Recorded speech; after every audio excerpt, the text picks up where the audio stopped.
Glória a Deus. Eu queria reduzir, pastor Paulo, em nome da igreja, nesse instante, uma carta que daqui a pouco o senhor vai estar recebendo, de um pastor, e que essa carta falou aos nossos corações, e eu creio que vai falar ao coração da igreja do senhor, e receba a realidade do que a gente enxerga ser um pastor. Qual o sentido dessa frase? Ser pastor. Uma afirmação tão pequena, mas repleta de tanto significado. Ser pastor é muito mais do que ser um pregador. Está além de ser um administrador de igreja, muito além de professor ou conferencista. Ser pastor é algo da alma, não apenas do intelecto. Ser pastor é sentir paixão pelas almas, é chorar pelos que se mantêm rebeldes, é pensar no marido dessa irmã, no filho daquela outra, na esposa do obreiro, nos vizinhos da igreja. Ser pastor é tudo fazer para conseguir ganhar alguns para Cristo.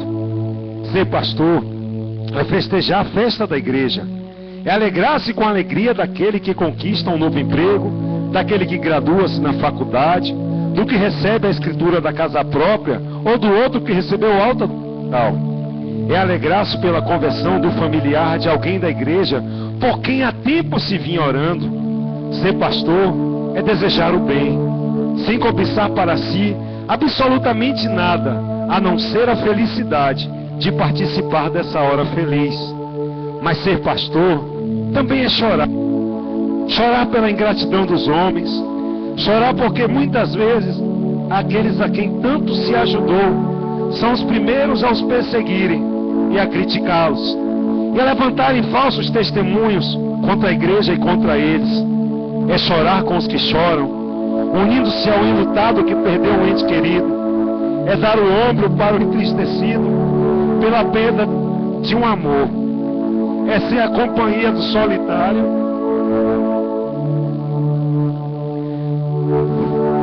É ouvir a mesma história uma porção de vezes por parte do carente. É chorar com o irmão desprezado. Ser pastor não é ter outro interesse senão pregar a Cristo. É não se envolver nos negócios desse mundo, buscando riquezas, fama e posição. É saber dizer não quando o coração quer dizer sim. É não ir à casa dos ricos em detrimento dos pobres. É não dar atenção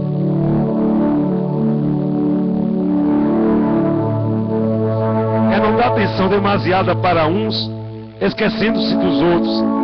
É não ficar do lado dos jovens em detrimento dos adultos e vice-versa. Ser pastor é ser pai, é obedecer a Bíblia, não aos homens. É seguir a Deus, não ao coração. Ser pastor é ser justo. Ser pastor é saber dizer não quando a emoção manda dizer sim. Ser pastor é ter a consciência de não ser sempre popular, principalmente quando tiver de tomar decisões pesadas e difíceis. É saber também ser humilde quando a bênção de Deus o enaltecer diante do rebanho e diante do mundo. Ser pastor é levantar-se quando todos estão dormindo e dormir quando todos estão acordados, socorrendo os necessitados no horário da necessidade. Ser pastor é não medir esforços pela paz, é pacificar pais e filhos, maridos e esposas, sogros e genros, irmãos e irmãs. Ser pastor é estar pronto para a solidão, é ter-se no santo dos santos, de joelhos prostrados, obtendo a solução para problemas insolúveis. Ser pastor é ser profeta, tornar o seu púlpito um assim diz o Senhor, uma tocha flamejante, um facho de luz, uma espada de dois gumes, afiada e afogueada, proclamando aos quatro cantos, aos quatro ventos, a salvação e a santificação do povo de Deus. Ser pastor é ser marido, é ser pai, é fazer do seu ministério motivo de louvor dentro e fora de casa.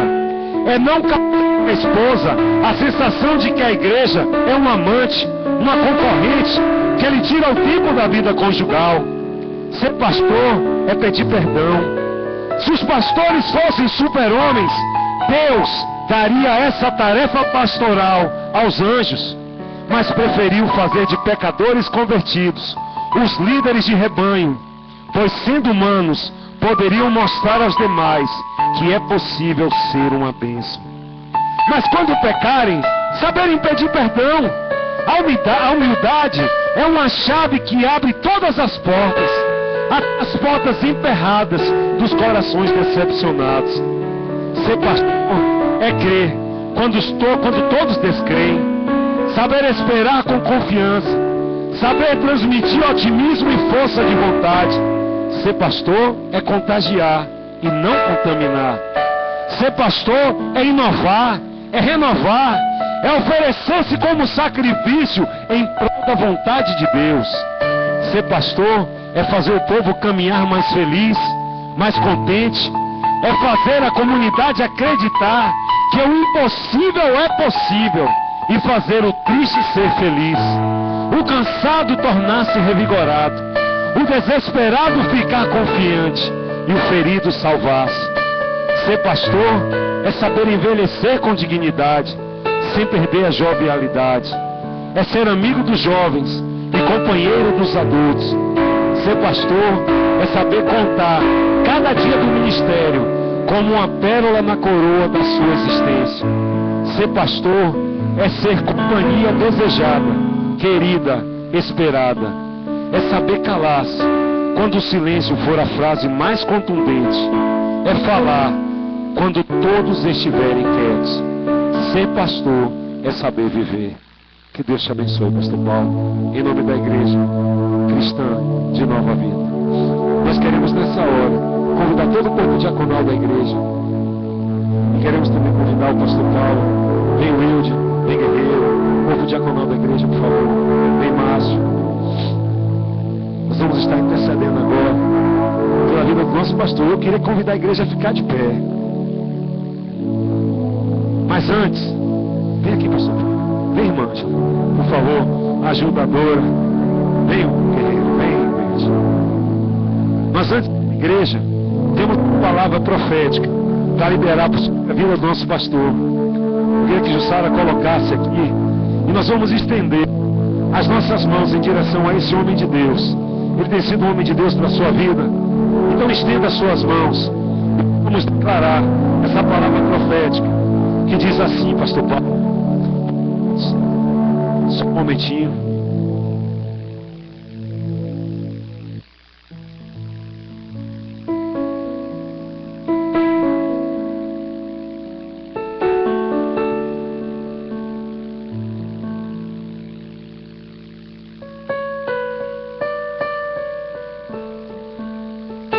Mesmo você está na segunda pessoa, pode colocar Isaías 61, de 1 a 3.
Pai, no nome de Jesus, louvamos a Ti, ó Deus, pela Tua igreja e pelo pastor, o Teu servo, o anjo dessa igreja que o Senhor nos enviou, Pai.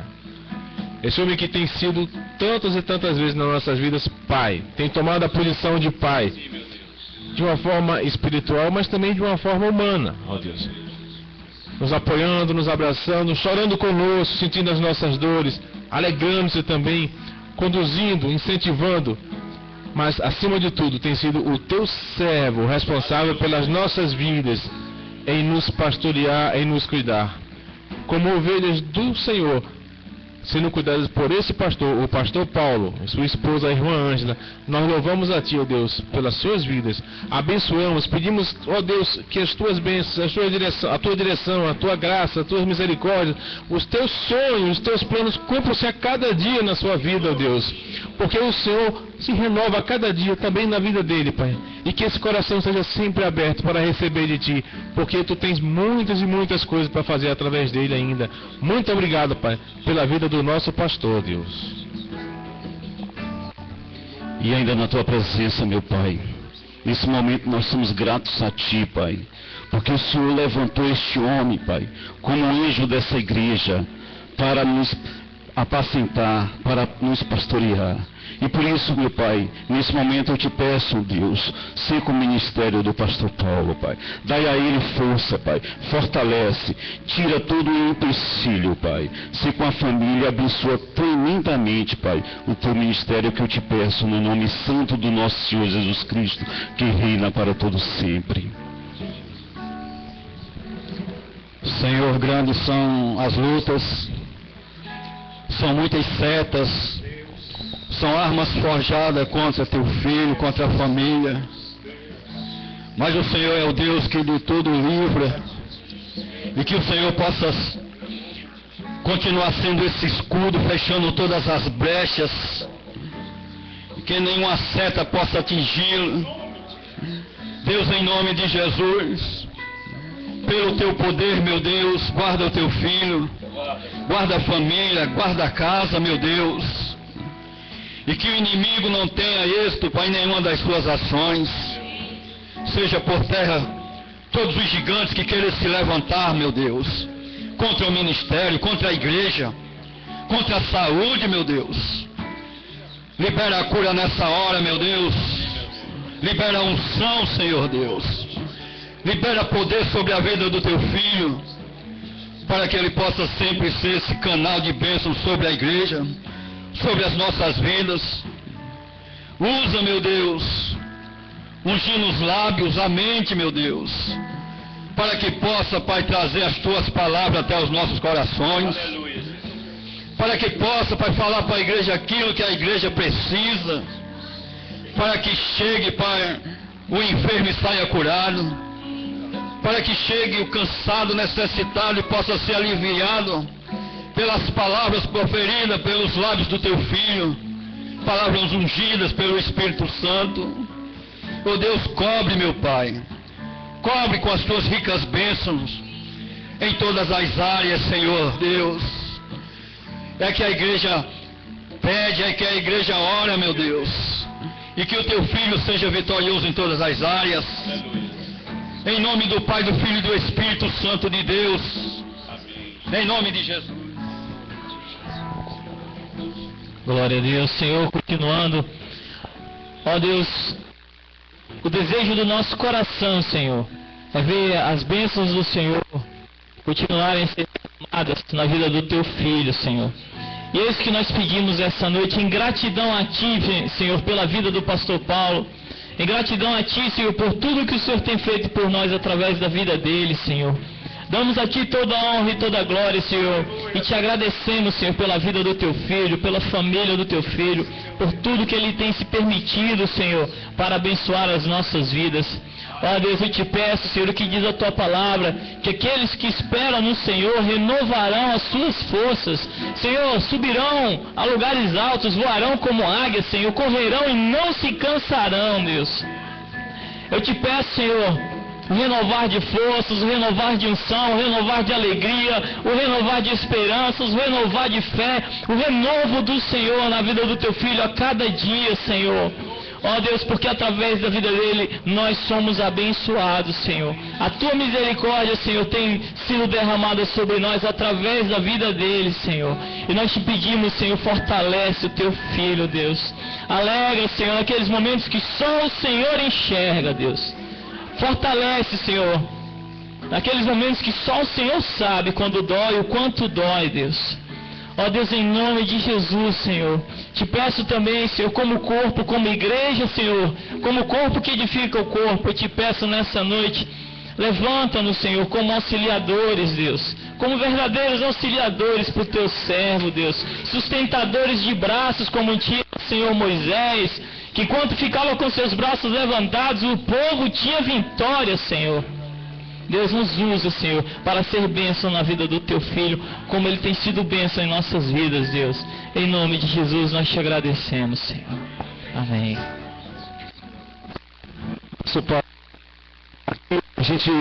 Aqui está a carta, que foi a carta de um pastor, só que aí está na íntegra, para o senhor depois ler e meditar. E aqui também tem um carinho da igreja. Cada cartãozinho desse representa uma família que quis prestar em poucas palavras o carinho que cada família sente. Se você ainda não entregou o seu cartãozinho, tá certo? Você pode entregar até o final ali na secretaria, mas eu creio que o da maioria do pessoal já está aqui. Ou se você não recebeu, procure lá para a gente estar abençoado. Quando você estiver sozinho tomando aquele café gostoso da irmã Ângela, vai tomando café sentindo o nosso carinho.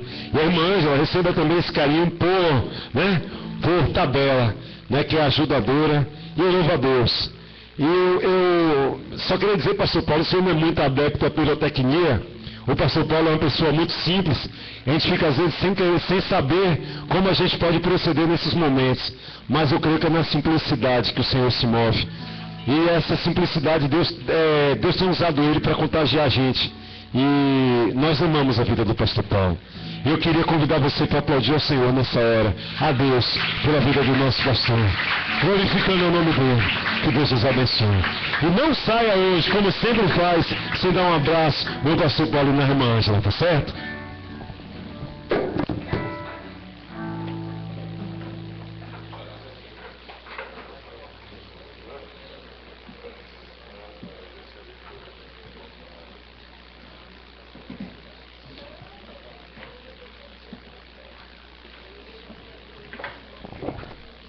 Glória a Deus.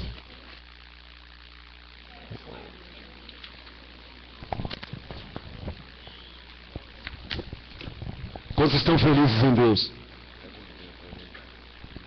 Estão felizes com o Senhor esta noite, amém? Amados, diz a palavra que Deus ama aquele que dá com alegria, amém? E essa é a nossa hora de se vir ao Senhor com alegria e se apresentar diante dele com os nossos dízimos e com as nossas ofertas. Deus tem nos convidado a sermos abençoadores e tomarmos o reino dele, que é por esforço. E esse esforço, essa é a hora de nós lançarmos por terra toda sorte de ilegalidade que o inimigo tem contra aquilo que é fazenda nossa. Deus tem sido fiel às nossas vidas e Ele te convida, a mim e a você, nos convida a sermos fiéis. Jamais conseguiremos a proporção que Ele é, mas vamos estar em obediência nessa noite. Que Deus nos abençoe. O casal abençoado vai estar passando, tá certo? E vamos estar abençoando nessa hora.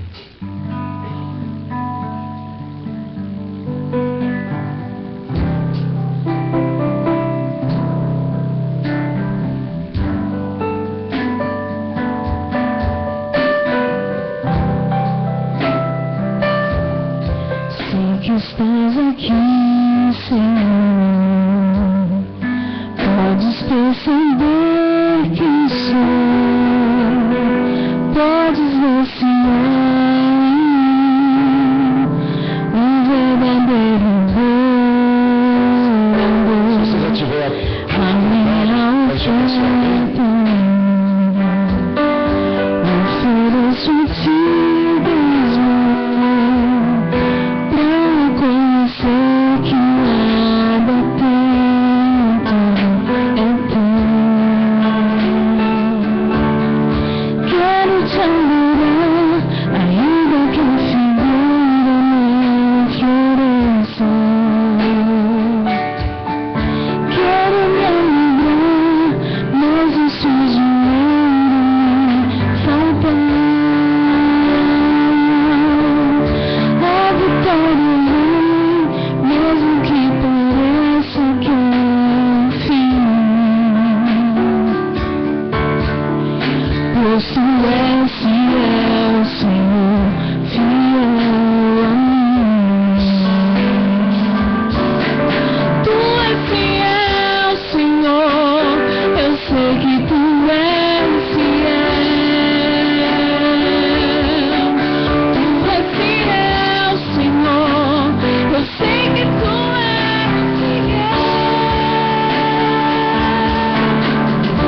Fiel, Senhor, Deus, fiel a mim. Fiel, Senhor, Deus, fiel a mim. Fiel, Senhor, Deus, fiel a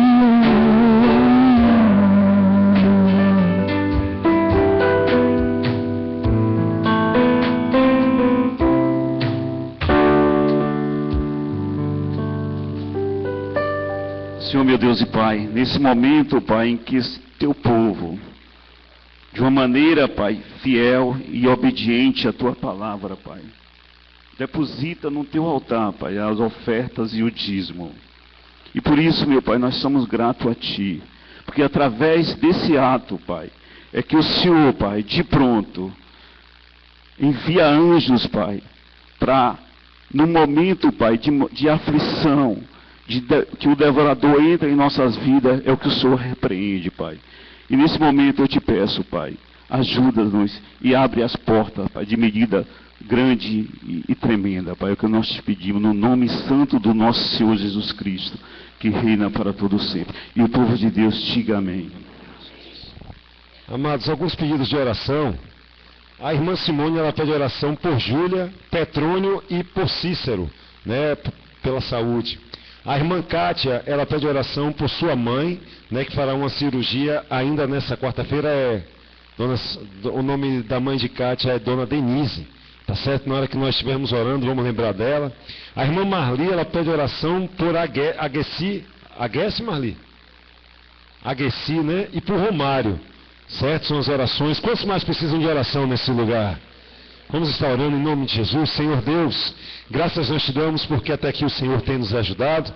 Temos reconhecido a tua fidelidade em nossas vidas. Temos contado com o teu amor, com a tua misericórdia, com a tua graça. E é por isso que nós não fomos consumidos, Pai. É por isso que estamos de pé, porque temos sido sustentados por ti. Nós queremos em nome de Jesus apresentar a vida dessas pessoas. Te apresentamos Júlia, te apresentamos Petrônio, Cícero, Dona Denise, Agueci, Romário. Te apresentamos as famílias aqui representadas. Deus, eu não sei as necessidades, mas Senhor, problema de saúde, tu és o médico dos médicos. Senhor, problemas outros que sejam, tu és o Deus, dono de todas as coisas, tu és o Senhor que tem o domínio de tudo e que nada foge ao seu controle. Por isso, Pai, pelo poder que há no teu nome, nós estamos aqui como igreja, crendo e agradecendo por aquilo que o Senhor vai fazer em nosso meio. No mais, toma as nossas vidas em tuas mãos, sustenta a nossa fé e nos guarda. É o que nós te pedimos em nome de Jesus. Amém? Amados, por fim, alguns avisos.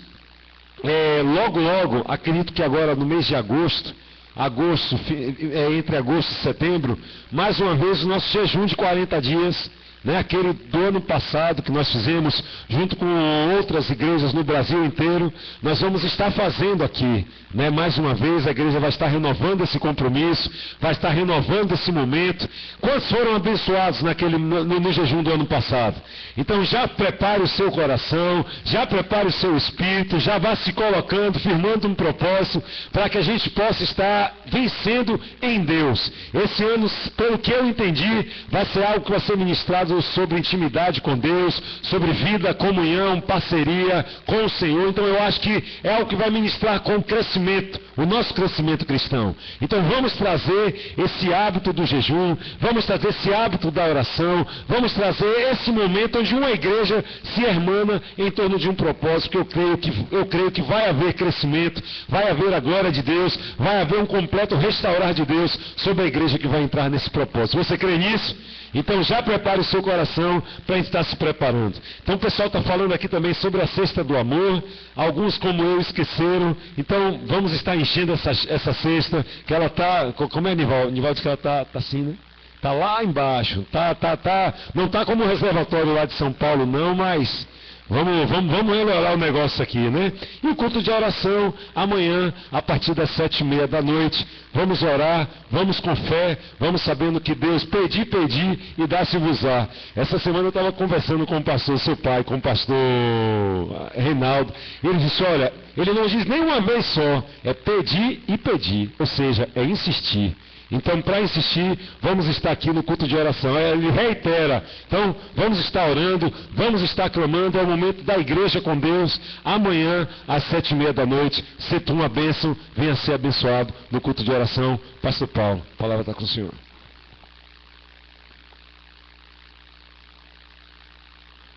Amém. Que a graça, a paz, o amor de Deus esteja em cada coração. Amém. É uma alegria podermos estar mais uma vez aqui na casa do Senhor e agradecer o carinho dos irmãos. Eu, desde de manhã, do culto da manhã, eu estou assim, confesso assim, muito impactado e muito assim, emocionado com todo o carinho dos irmãos da escola bíblica, agora à noite.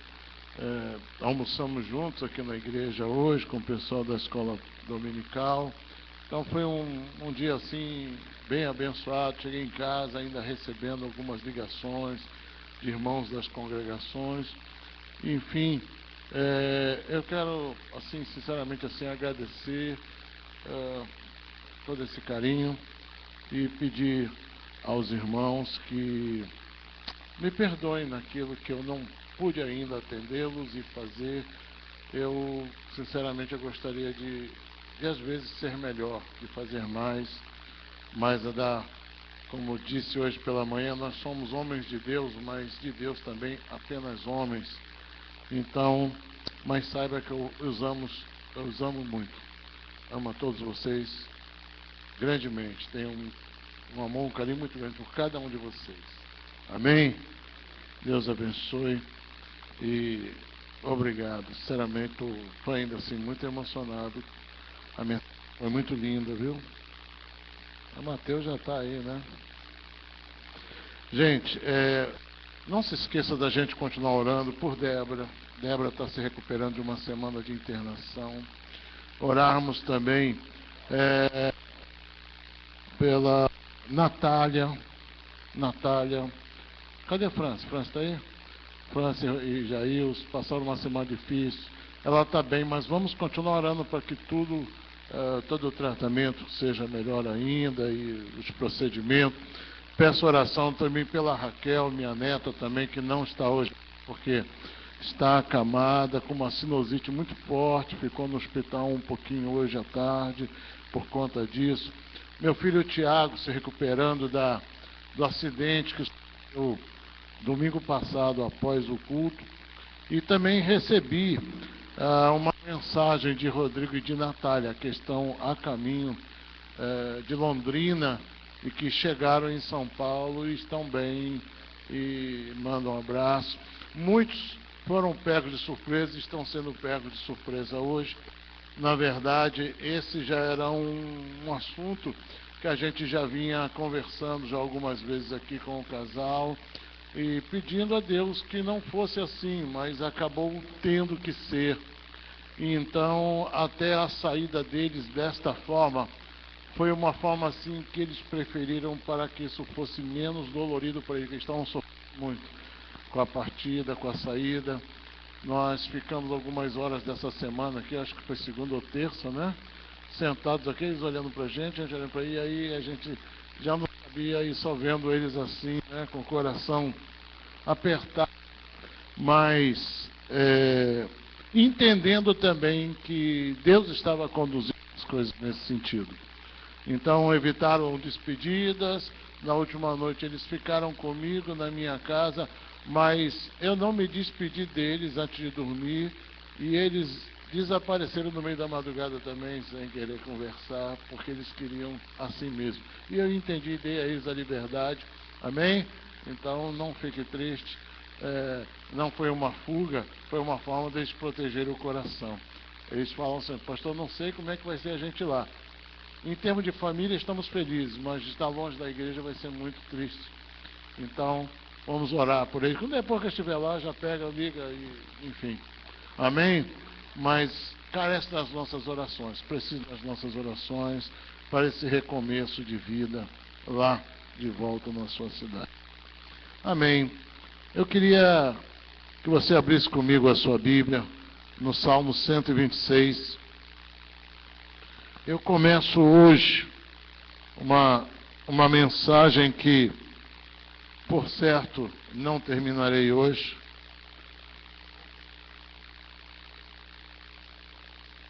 Salmo 126, inclusive nós temos um vídeo. Me dá um pouquinho mais de retorno, que hoje nós não vamos passar. Mas Salmo 126, vamos ficar de pé para fazermos a leitura da palavra do Senhor. Glória a Deus. Todos acharam, amém? Salmo 126. Vamos ler juntos. Quando o Senhor restaurou a sorte de Sião, ficamos como quem sonha. Então a nossa boca se encheu de riso, a nossa língua de júbilo. Então entre as nações se dizia: grandes coisas o Senhor tem feito por eles. Com efeito, grandes coisas fez o Senhor por nós, e por isso estamos alegres. Restaura, Senhor, a nossa sorte, como as torrentes do Neguebe. Os que com lágrimas semeiam, com júbilo ceifarão. Quem sai andando e chorando enquanto semeia, voltará com júbilo, trazendo os seus feixes. Amém? Vamos orar. Pai amado, essa é a tua palavra e esse é o teu povo. E neste momento, ó Deus, nós submetemos o nosso coração a Ti, pedindo, ó Deus, que o Teu Espírito Santo nos envolva de uma maneira muito especial e que fale profundamente aos nossos corações, a mim, Pai, como portador dessa mensagem, ao coração dos Seus filhos, aqueles a quem o Senhor também quer falar, e que nesta noite, meu Deus, haja respostas, haja caminhos, haja soluções, que nesta noite, ó Deus, haja uma janela aberta, Pai, para que nós possamos ver aquilo que o Senhor quer que nós vejamos. Eu creio que Deus quer que nós vejamos algo nesta noite.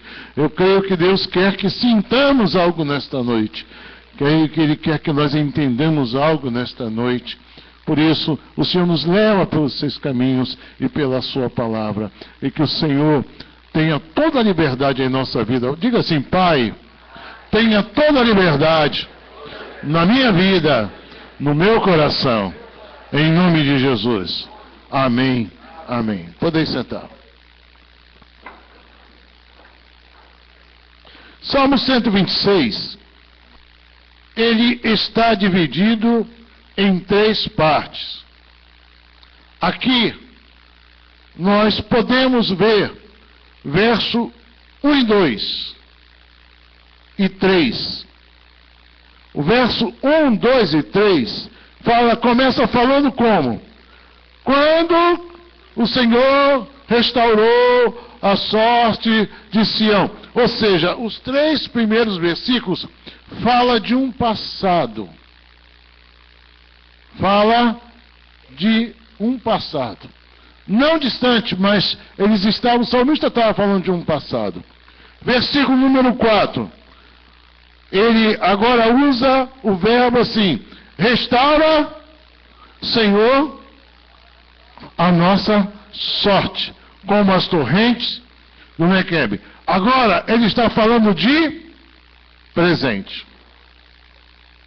Amém? E aqui, quando ele fala as torrentes do Neguebe, o Neguebe era um deserto, mas é um deserto curioso. Semana que vem eu vou mostrar um videozinho rápido para vocês. Eu já mostrei em alguns tempos atrás.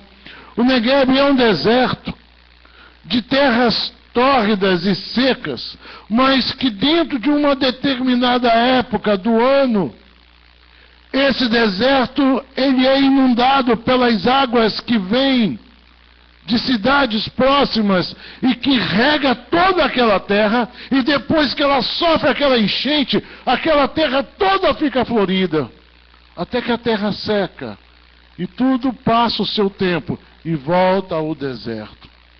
Então, quando ele diz, restaura, Senhor, a nossa sorte, como as torrentes do Neguebe, ele está falando que ele conta, ele espera da parte de Deus um agir, um operar, assim como é certo que as águas cubram o deserto do Neguebe.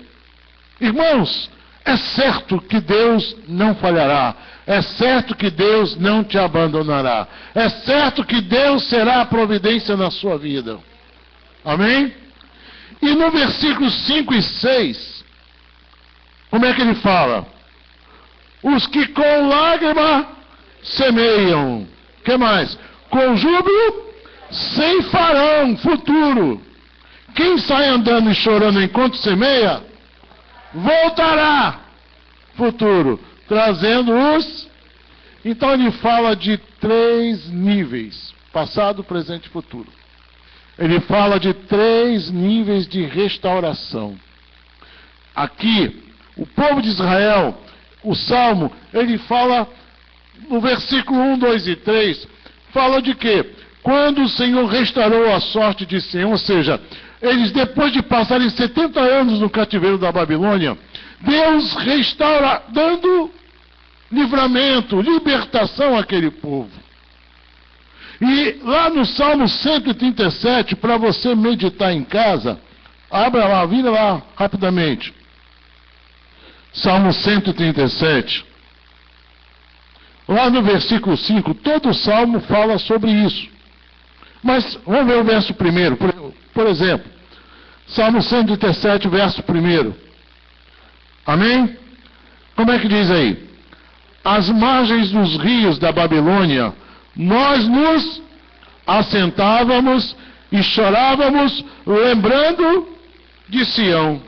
Nos salgueiros que lá havia, pendurávamos as nossas harpas. Ou seja, eles estavam se referindo ao quê? Ao período que eles estavam no cativeiro. E durante esses 70 anos, a angústia, o sofrimento, a humilhação, a luta que eles passaram foi muito grande. Então, lá às margens do rio da Babilônia, eles se assentavam, choravam, lembrando de Sião, o lugar da presença de Deus. Passe, Mateus, versículo 2. Nos salgueiros que lá haviam, pendurávamos as nossas harpas. Versículo 3.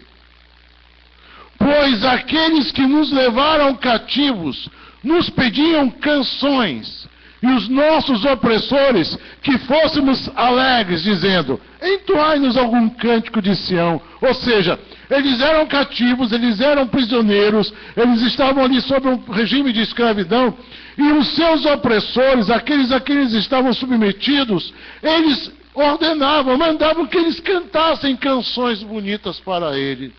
Olha só, pense nisso. Você está no cativo, ainda tem que sorrir, ainda tem que cantar. Ele diz mais o quê? Os nossos opressores nos pediam que nós fôssemos alegres. Às vezes, nós vivemos situações assim. Situações de opressão, de tribulação, e nós precisamos ainda às vezes manter a aparência do sorriso, manter assim, de que está tudo bem, mas não está tudo bem. Então lá, no versículo 1 do Salmo 126, eles agora, uma vez libertos, porque antes eles não esperavam, eles não tinham esperança. Há muitas pessoas que não têm esperança que haja solução, que haja saída para a sua vida, para o seu casamento, para o problema de drogas na vida do esposo, do filho, de álcool e do mundanismo, de todas essas coisas. Às vezes nós pensamos que não há mais esperança. Depois de 70 anos, quem acreditaria ainda que haveria ainda esperança? Mas o nosso Deus é um Deus fiel. Diga isso, Deus é fiel. Então, quando nós fomos restaurados, aí agora voltando lá para o Salmo 106, muito bom. Quando restaurados, nós ficamos como quem sonha. Ficamos muito alegres, versículo 2. Então a nossa boca se encheu de riso, a nossa língua de júbilo. Então entre as nações diziam: grandes coisas fez o Senhor por eles. Ou seja, eles ficaram alegres, felizes, a boca cheia de riso e coisa e tal. Mas, versículo 3. Com efeito, ele disse, e com certeza, é verdade, que grandes coisas fez o Senhor por nós, e por isso nós estamos, porém, Senhor, restaura a nossa sorte. Porque quando as coisas acontecem na vida da gente, a gente passa por situações e às vezes Deus nos livra delas. E vamos falar do cativeiro, vamos falar da escravidão. Irmãos, toda escravidão gera uma perda na vida da pessoa. Toda escravidão gera uma perda na vida da pessoa. E pense bem nesta noite, porque nós podemos estar sendo escravizados por alguma coisa. E isso traz perdas na nossa vida. Eles passaram aquele longo período de escravidão. E como escravo não tem nada, você tem o que te deixam ter. Uma vez libertos, eles saem e voltam para a sua terra. Mas agora eles não têm nada. Tem a liberdade. Eles agora não são mais escravos, Márcio. Amém. Grandes coisas, Deus, verdade, Deus nos abençoe. Mas, Senhor, lembra-te da minha situação, porque nós precisamos muito mais do que alegria. Precisamos nos alegrar também naquilo que o Senhor precisa fazer na nossa vida. Então, irmãos, visto que isto é uma bênção, libertação, graças a Deus, enfim, mas o cativeiro, ele traz perdas. O cativeiro do vício, o cativeiro do álcool, o cativeiro da droga, do cigarro, a vida de noitada, traz perdas. Muitos de nós que tivemos uma vida desregrada no passado, hoje temos menos saúde em função disso. Mas não são só esses os cativeiros. Qualquer cativeiro do ciúme. O cativeiro do ciúme, ele traz perdas de desconfiança, da crítica. O cativeiro do trabalho, você sabia que há pessoas que são escravizadas, são submissas e sujeitas a uma escravidão de trabalho. Deixa eu lhe falar, escravidão de filhos. Às vezes nós somos escravizados e presos aos nossos filhos e nós repita comigo, todas as vezes que sofremos um cativeiro, nós temos perdas. Depois de 70 anos, irmãos, eles estavam livres, sim, graças a Deus. Mas a liberdade havia sido restaurada, mas agora era preciso restaurar as perdas que vieram com o cativeiro. E as perdas são marcas que muitas vezes ficam na nossa alma. Eu estou falando de autoestima. Eu estou falando das perdas emocionais. Eu estou falando das perdas espirituais. De perdas de esperança, de fé, de alegria. Repare que muitas vezes as pessoas saem de uma situação de vida, conseguem uma libertação em Deus, mas elas não vivem uma plenitude de alegria, porque ela teve perdas. E eu quero falar a você nessa noite, eu creio que só isso que vamos poder abordar nessa noite, sobre essas perdas que nós sofremos. E que muitas vezes não entendemos que é preciso restaurar. Ele restaurou a liberdade, mas é preciso muito mais restauração na nossa vida. Às vezes precisamos de uma restauração emocional, de uma restauração mental, de uma restauração espiritual. Nós estamos falando de restaurar, e restauração quer dizer recuperar. Restaurar é reconstruir a partir do que se tem, do que restou. E geralmente nós achamos que o que resta em nós, já ouvi pessoas dizer assim, olha, do jeito que eu fiquei, do jeito que eu estou, o que restou de mim, eu não tenho mais esperança. Mas restauração não despreza o que você é. Restauração é Deus pegando como você está hoje e restaurando, refazendo, reconstruindo a sua vida. Amém?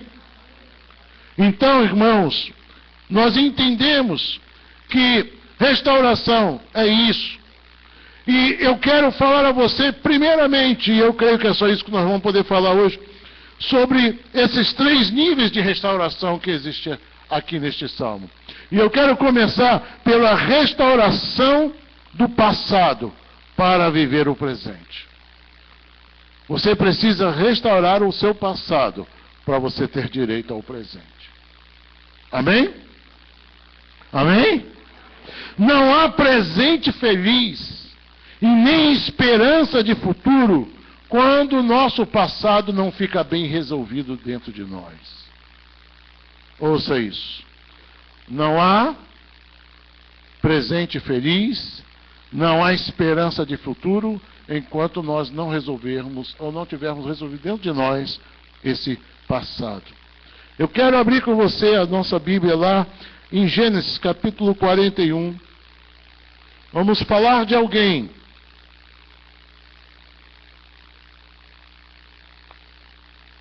Vamos falar de alguém que tinha motivos no seu passado, muitos motivos fortes no seu passado, para ter o seu presente e a sua vida comprometida. Gênesis 41, do versículo 47 ao 52, diz o seguinte. Você achou, amém? Nos 7 anos de fartura, a terra produziu e ajuntou José todo o mantimento que houve na terra do Egito durante os 7 anos, e o guardou nas cidades. O mantimento do campo ao redor de cada cidade foi guardado na mesma cidade.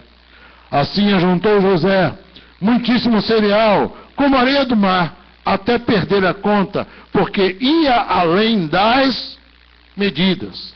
Antes de chegar à fome, repita, antes de chegar à fome, nasceram 2 filhos a José, os quais se lhe deu o nome de Asenate, filha de Potifar, sacerdote de On, com quem ele casou. O primeiro, José, ao primogênito chamou de Manassés, pois disse: Deus me fez esquecer de todos os meus trabalhos, entenda, problemas, e de toda a casa do meu pai. Então repita, Deus me fez esquecer de todos os meus problemas e de toda a casa do meu pai. Segundo filho, chamou-lhe de Efraim, pois disse: Deus me fez próspero na terra da minha aflição. Amém? Ele tinha motivos para ter o seu coração envolvido com amarguras, decepções e rancores do passado. José foi preso pelos seus irmãos, jogado numa cova, vendido aos mercadores que iam para o Egito. Lá ele foi vendido para Potifar, que gostou dele, coloca-o na sua casa como servo de responsabilidade. Mas a mulher se insinuou contra ele e armou uma cilada para ele, ele se esquivou, e aí ela acusou ele injustamente e ele foi preso. Foram 14 anos de cadeia.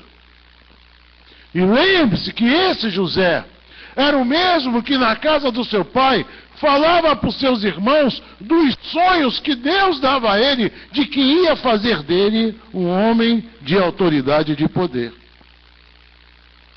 E aí, essas coisas acontecem na minha vida e na sua.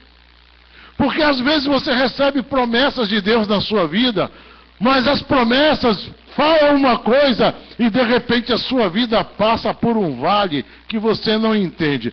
Ou não foi verdade, ou Deus se esqueceu, ou tem alguma coisa errada. E passou-se todo aquele tempo. Este homem, ele tinha motivos para guardar mágoa dos seus irmãos, sim ou não? Para guardar mágoa da vida que lhe pregou essas peças, sim ou não? De Deus, que permitiu que ele passasse por tudo e ainda fosse para a cadeia e ficasse 14 anos, sim ou não? Mas este homem, ele fica na presença de Deus. E depois de 14 anos, alguém se lembra dele. Ele sai de lá e ele revela os sonhos do rei. E ele é colocado como um homem de autoridade. E agora o Egito está nas suas mãos. E este homem começa agora a trazer uma prosperidade. O homem do calabouço, o homem da cadeia, o homem de um passado escuro, agora ele muda a história daquela nação. E a libertação da prisão ele teve. Ele saiu de prisioneiro a um homem de poder e de autoridade, mas ele tinha um passado. Ele tinha um passado. E ali ele se casa e chega a hora de dar nome aos seus filhos. E nasce o primeiro filho e ele coloca o nome de Manassés, que quer dizer esqueceu. Ele bota o nome do seu filho de Manassés, ou seja, esqueceu. E ele diz: Deus me fez esquecer todos os meus problemas e toda a casa de meu pai.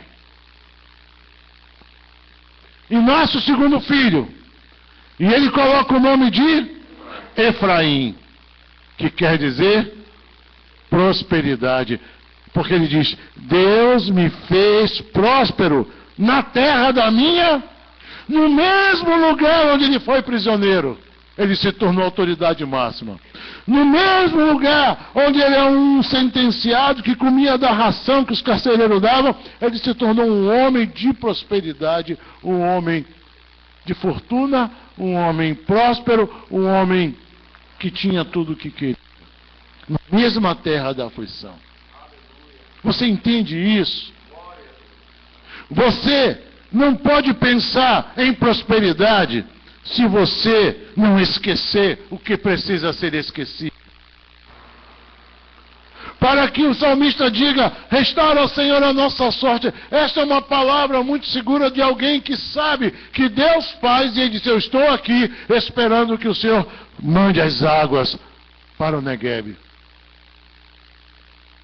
E essa certeza, quem tem, é aquele que tem o seu coração resolvido, o seu passado resolvido, que já teve o seu passado restaurado.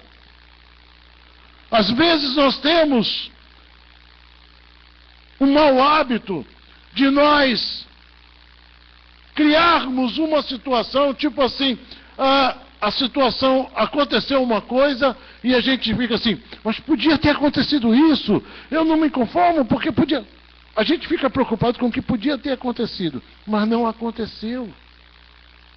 Então, a gente acaba criando algo maior, se preocupando com algo maior. Meu Deus, mas aconteceu isso no meu passado, tantas coisas. Mas olha o que Deus fez. Olha o que Deus fez. Olha a obra que Deus está fazendo na sua vida. Deus te tirou da escravidão. Deus te abriu as portas e te soltou. E nós não temos o direito de ficarmos hoje aqui remoendo o passado. Não, eu não consigo esquecer. Isso não é verdade. Nós não queremos esquecer. Desculpe. Mas isto é o que se entende. Porque quando eu não digo assim: não, eu não consigo, a pergunta é: você quer? Quando você diz eu quero para Deus, Deus te ajuda. Agora, quando você só diz eu não consigo, na verdade você diz: eu não consigo querer algo diferente.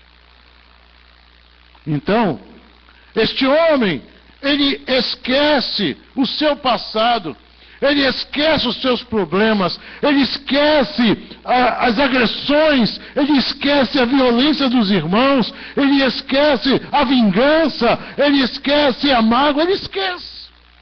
Sabe por quê? Porque ele quer ter direito a um presente. Ele quer ter direito a um futuro. E para que eu esteja hoje aqui e diga assim: Senhor, pode enviar sobre mim as suas águas, derrama sobre mim, sobre as minhas suas bênçãos. Você tem que ter o seu passado resolvido. Você tem que deixar Deus restaurar você no seu passado, restaurar o seu coração, restaurar a sua alma. E para que isso aconteça, você precisa esquecer. Às vezes a gente cria vários filhozinhos, a gente adota alguns filhinhos. A gente adota o filhinho da mágoa, da vingança, do rancor, aí ficamos criando eles. Aí criamos essas criaturinhas que acabam nos torturando. Geramos uma alma entulhada de mágoas, de ressentimentos. Nós geramos essas coisas, mas José gera Manassés, ele gera esquecimento. Ele gera Efraim, prosperidade. E não pense aqui que eu estou falando de coisas materiais, porque quando o povo saiu a recuperar as coisas materiais, o próprio Deus os assistiu, deu uma terra, eles conseguiram tudo. Eu não estou falando das perdas materiais, de casa, carro, isso você recupera. Mas das perdas espirituais, das perdas emocionais, dos pedaços de nós, do nosso coração, que fica preso num passado, porque você o prendeu lá. E não deixa que essa situação mude, porque você não quer esquecer. Você quer manter aquilo no presente. E José nos ensina essa coisa maravilhosa que nós vemos aqui. Ele diz aqui, ó, passados 7 anos de abundância que houve na terra, começaram a vir os 7 anos de fome, como José havia predito. Mas na vida de José não houve privação. Na vida de José, na terra do Egito, naqueles que estavam sob a proteção, sob a autoridade de José, não havia crise. Porque eles estavam debaixo da proteção do próprio Deus. Como que Deus vai restaurar a sua sorte? Como Deus vai restaurar a sua vida? Como Deus vai restaurar o seu casamento hoje, se você ainda está puxando história de 10 anos atrás?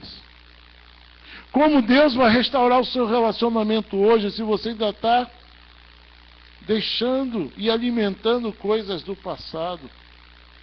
Como é que Deus vai restaurar hoje a sua vida financeira, se nós ainda estamos com coisa do passado? Será? Como é que nós vamos restaurar novos relacionamentos com os irmãos, se nós não estamos com o nosso coração restaurado em Deus, de outros relacionamentos?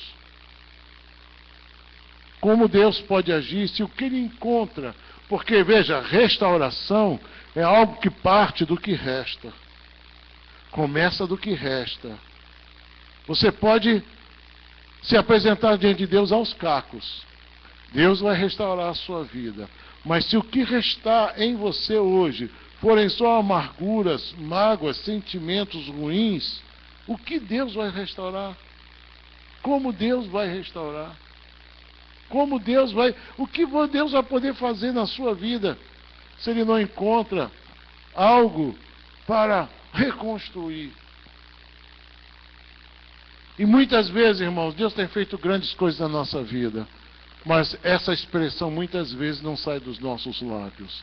Olha o que eles disseram aqui, lá no Salmo 126, versículo 3. Com efeito, ou seja, é verdade, de fato, grandes coisas fez, ou seja, as pessoas que viam diziam, e aquele que viveu dizia, é verdade, foi Deus que fez isso na minha vida.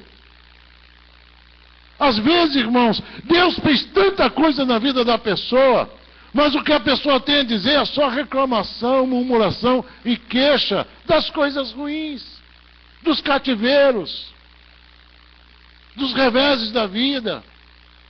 Ah, porque, irmãos, a própria Bíblia diz, olha, o que você está passando é igual ao que todo mundo no mundo está passando. Uns mais, outros menos hoje, mas amanhã outros mais e outros menos. E assim, todo mundo está passando. Não somos só nós. Às vezes nós achamos que nós somos os únicos e os maiores sofredores dessa vida. Irmãos, nós somos privilegiados porque Deus restaurou a nossa sorte. Deus nos tirou do cativeiro. E hoje, Ele diz, com efeito, grandes coisas fez o Senhor. Por isso nós estamos alegres. Sabe o que também precisa ser restaurado na vida de muita gente? Alegria. Como Deus vai abençoar uma pessoa amargurada, triste, para baixo, deprimida, enrugada na alma com suas lamúrias e lamentações? Onde está a alegria do Senhor na sua vida?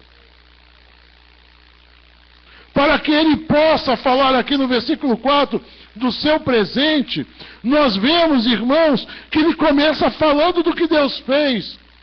E declarando, nós não vemos aqui lamúria, não vemos reclamação. Olha, Deus fez grandes coisas, e é verdade, Deus fez, e coisa e tal. Mas hoje também eu preciso restaurar a nossa sorte, Senhor, mas eu estou alegre com Jesus.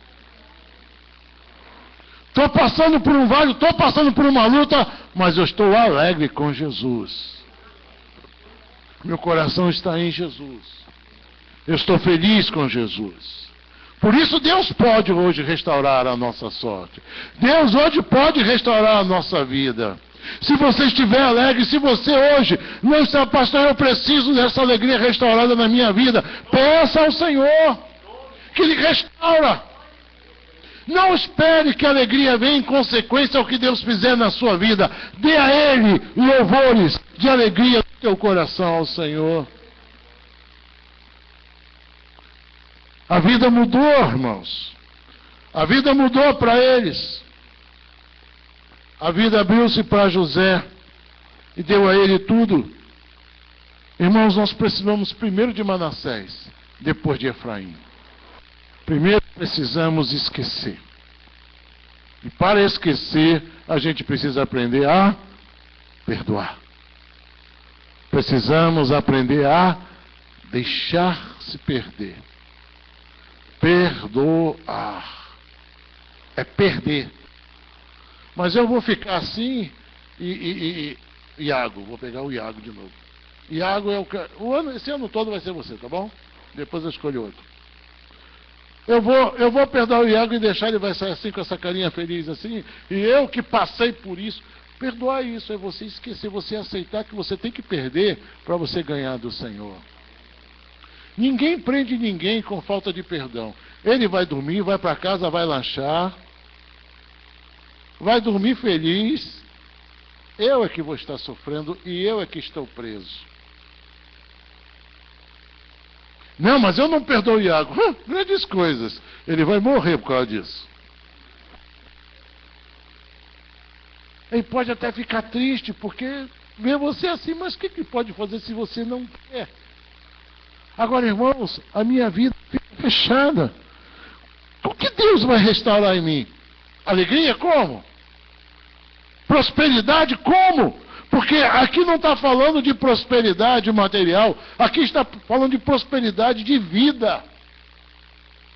Ser uma pessoa próspera espiritualmente é ter uma sobrevida, é ter reservas de vida em Deus, é ser uma pessoa próspera espiritualmente, é ser uma pessoa próspera no seu coração, na sua alma, feliz. Ao mesmo tempo também que existem pessoas que são, como é próspera, como é que é mesmo, hein?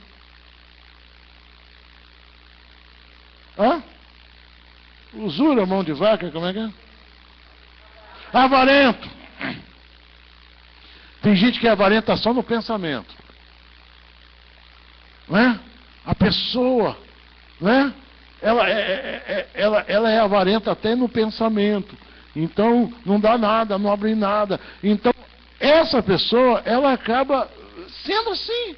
E tudo na sua vida está debaixo de um espírito de avareza. Agora, quando você tem uma alma próspera, a pessoa, ela é alegre, reparte alegria e ela vive feliz. E Deus, quando vê os seus filhos felizes por estar na presença dele, Deus abençoa mais e mais. Então, meus irmãos, veja bem uma coisa. O presente de José foi modificado. O presente de José sofreu uma tremenda influência. do que ele fez no seu coração diante do Senhor. Ao ponto que lá na frente Deus traz a família de José. Ele vê, ele as tem os seus irmãos diante dele. E ao invés de vingança, ele abençoou mais uma vez.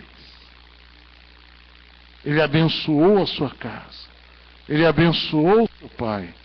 Porque ele tinha uma vida próspera, porque tinha uma alma próspera. Ele disse, Deus me fez esquecer. E aquele dia, José, que eu tinha morrido, te joguei na cova, eu esqueci. Quer dizer que você não se lembra mais? Eu me lembro.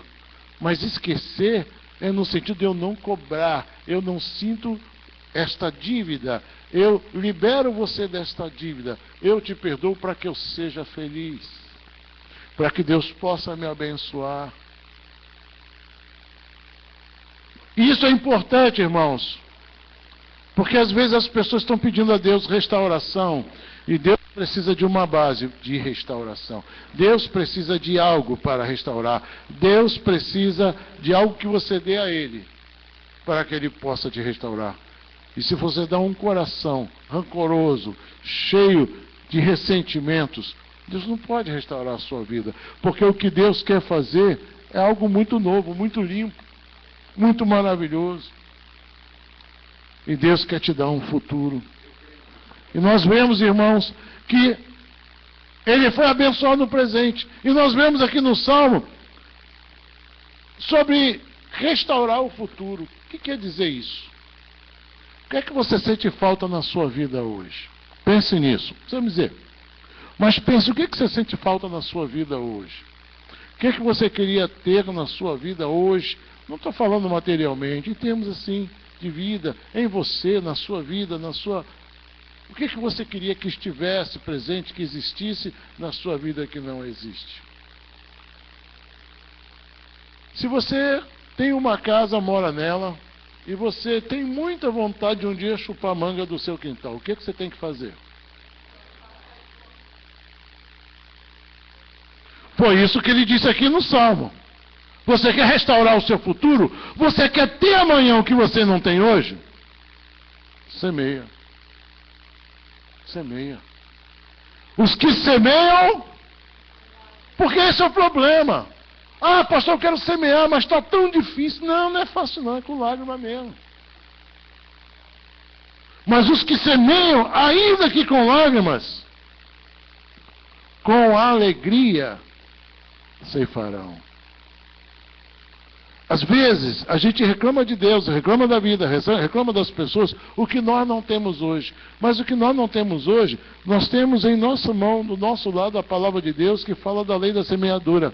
Semeie para colher. Pastor, eu sou muito sozinho, não tenho muita amizade. Semeie amizade, você também semeia amizade? Ou você fica, tem uma cara feia, às vezes você não é tão bonito assim, né? Como eu não sou. E às vezes fica aquela cara assim, né? As pessoas olham até que chegar perto de você, mas tem medo assim, porque você tem uma cara feia e coisa e tal. Então, ninguém olha para mim, ninguém conversa comigo. Bom, você também não ajuda. Você tem semeado? Você semeia? O que você quer na sua vida? O que você sente falta? Ah, então você tem que semear, você tem que lançar a semente. Ah, pastor, eu queria ter assim uma vida assim, servindo mais a Deus, melhor. Semeia isso. Joga essa semente. O problema é que às vezes as pessoas querem que aconteça. Quer que Deus venha amanhã, prepare tudo e faça tudo do jeito que ela sonha. Não, irmãos, é semear com lágrima. Cutuca o vizinho, é semear com lágrima mesmo. É semear. Isso é restaurar o futuro. Eu não tenho hoje, mas se eu semear hoje, eu vou ter amanhã. Amém? Lembra da história da manga? Você quer chupar manga? Então, semeia. E espere para que você possa colher. Amém? Restaure o seu futuro. Colha do presente. Usufrua do presente. Mas eu gostaria tanto isso. Semeia para o futuro. Deixa Deus restaurar o seu passado, o seu presente e restaurar também o seu futuro. Amém? Vamos orar. Vamos pedir a Deus. Irmãos, eu esqueci aqui de falar ainda, de nós orarmos também pela vida do nosso irmão Evandro, pai do João Vitor. O Evandro foi atropelado essa semana, quebrou o joelho. Sexta-feira, né, Lailana? Sexta-feira à noite, né? Então vamos estar orando pela vida do irmão Evandro, tá bom? Vamos ficar de pé.